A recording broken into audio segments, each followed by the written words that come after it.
ईमान वालों के अहवाल पढ़ेंगे ना तो ईमान ताजा होगा।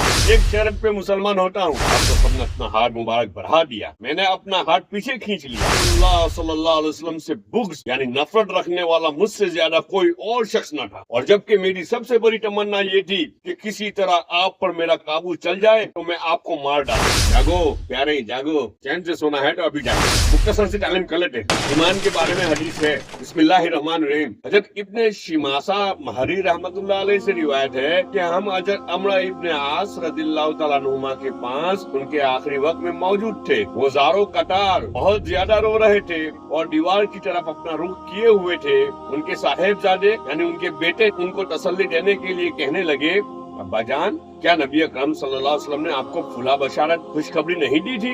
यानी आपको तो नबी अकरम सल्लल्लाहु अलैहि वसल्लम ने बड़ी बड़ी बशारतें दी है। ये सुनकर उन्होंने दीवार की तरफ से अपना रुख बदला और फरमाया, सबसे अफजल चीज जो हमने आखिरत के लिए तैयार की है वो इस बात की शहादत यानी गवाही है कि अल्लाह ताला के सिवा कोई माबूद, अल्लाह के सिवा कोई परस्तिश के लायक नहीं और मोहम्मद सल्लल्लाहु अलैहि वसल्लम अल्लाह ताला के रसूल है। मेरी जिंदगी के 3 दौर गुजरे। उसके बाद हज़रत अम्र इब्न आस रज़ियल्लाहु तआला अन्हु ने क्या बात बताई? मेरी जिंदगी के 3 दौर गुजरे हैं। जी, एक दौर तो वो था जबकि रसूलुल्लाह सल्लल्लाहु अलैहि वसल्लम से बुग़्ज़ यानी नफरत रखने वाला मुझसे ज्यादा कोई और शख्स न था। और जबकि मेरी सबसे बड़ी तमन्ना ये थी कि किसी तरह आप पर मेरा काबू चल जाए तो मैं आपको मार डालूं। ये तो मेरी जिंदगी का सबसे बदतर दौर था।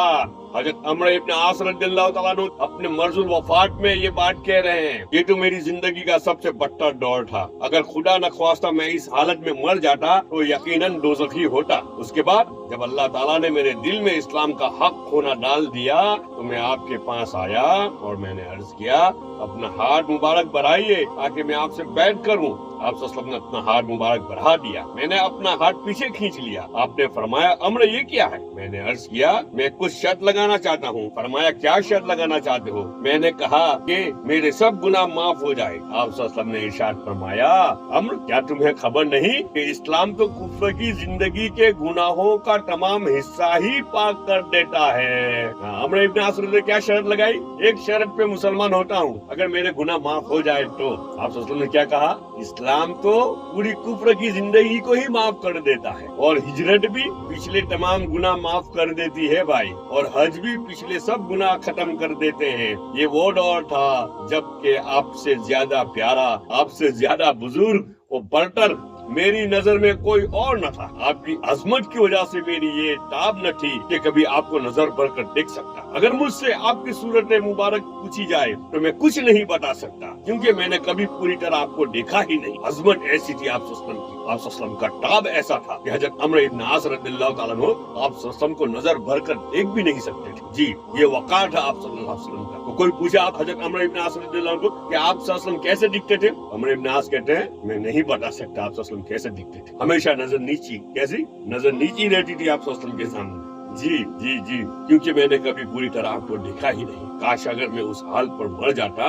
तो उम्मीद है कि जन्नती होता। फिर तीसरे दौर की बात अब चल रही है। फिर हम कुछ चीजों के मुतवल्ली और जिम्मेदार बने और नहीं कह सकते कि हमारा हाल इन चीजों में क्या रहा। ये मेरी जिंदगी का तीसरा दौर था। ये सहाबाओं के फुतूहात के दौर की बात कर रहे हैं। जी, जब सहाबाओं फुतूहात होने लगी उस वक्त की बात है। अच्छा देखो, जब मेरी वफात हो जाए तो मेरे जनाजे के साथ कोई वाविला और शोर व शगब करने वाली औरत न जाए और जमाने जहालियत की तरह से आग मेरे जनाजे के साथ न हो। जब मुझे दफन कर चुको तो मेरी कब्र पर अच्छी तरह मिट्टी डालना और जब फारिग हो जाओ तो मेरी कब्र के पास इतनी देर ठहरना जितनी देर में ऊंट ज़िबा करके उसका गोश्त तकसीम किया जाता है, ताकि तुम्हारी वजह से मेरा दिल लगा रहे और मुझे मालूम हो जाए कि मैं अपने रब के भेजे हुए फरिश्तों के सवालात के जवाब क्या देता हूँ। जी, ये ईमान वालों के हाल। किसके हाल है ये? जी, ईमान वालों के अहवाल है ये। ईमान वालों के अहवाल पढ़ेंगे ना तो ईमान ताजा होगा, है ना? हाँ, और ये अहवाल पढ़ना, सहाबाओं के अहवाल पढ़ना, इससे ईमान ताजा होगा। जी, क्यों? ये काबिल इत्तिबा है। जी, अल्लाह पाक ने भी कहा है और आप सबने भी कहा है, ये काबिल इत्तिबा है। इनके अहवाल पढ़िए ताकि ईमान ताजा हो और हमें अपनी कमी महसूस हो। हमें क्या हो? अपनी कमी महसूस हो कि हम कहाँ हैं, हम कहाँ हैं, हम कहाँ हैं और कितनी मेहनत की भी जरूरत है। जी, अल्लाह पाक हम सबको ईमानी कैफियत से मालामाल फरमाए और ईमान वालों की जिंदगी से हम सबको मोहब्बत नसीब फरमाए।